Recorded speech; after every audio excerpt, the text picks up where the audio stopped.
কৈলাসহরের কলেজ স্টেডিয়ামে অনুষ্ঠিত হতে যাচ্ছে পদ্মজং ফুটবল টুর্নামেন্ট। শনিবার সন্ধ্যায় এই পদ্মজং ফুটবল টুর্নামেন্টের সূচনা হবে। প্রায় 10 বছর পর পদ্মজং ফুটবল টুর্নামেন্টে শুরু হতে যাচ্ছে। উদ্বোধনী ম্যাচে পশ্চিমবঙ্গের মহিলা ফুটবল দলের মুখোমুখি হবে ত্রিপুরা রাজ্যের মহিলা ফুটবল দল। টুর্নামেন্টের উদ্বোধনী অনুষ্ঠানে সঙ্গীত পরিবেশন করবেন ইন্ডিয়ান আইডল সিজন 15 জয়ী জনপ্রিয় সঙ্গীত শিল্পী মানসী ঘোষ। টুর্নামেন্টে উত্তর পূর্বাঞ্চলের পাশাপাশি পশ্চিমবঙ্গের বিভিন্ন ফুটবল দল অংশগ্রহণ করবে। শুক্রবার সাংবাদিকদের মুখোমুখি হয়ে এই সংবাদ জানান মন্ত্রী টিঙ্কু রায়।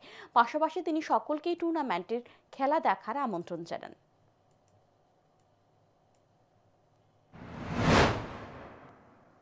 কৈলাসহর কলেজ স্টেডিয়ামে অনুষ্ঠিত হতে চলছে 31শে জানুয়ারি জেনারেলের পদ্মজং ফুটবল, এবং প্রায় 10 বছর পর সেই পদ্মজং শুরু হচ্ছে। প্রথম দিনে যে আনুষ্ঠানিক সূচনা হবে পশ্চিমবঙ্গের বিখ্যাত মহিলা ফুটবল দল এবং ত্রিপুরা রাজ্যের মহিলা ফুটবল দলের দ্বারা সেই অনুষ্ঠান শুরু হবে, এবং উদ্বোধনী অনুষ্ঠানে সাংস্কৃতিক অনুষ্ঠান করবে মানসী ঘোষ, ইন্ডিয়ান আইডলের চ্যাম্পিয়ন।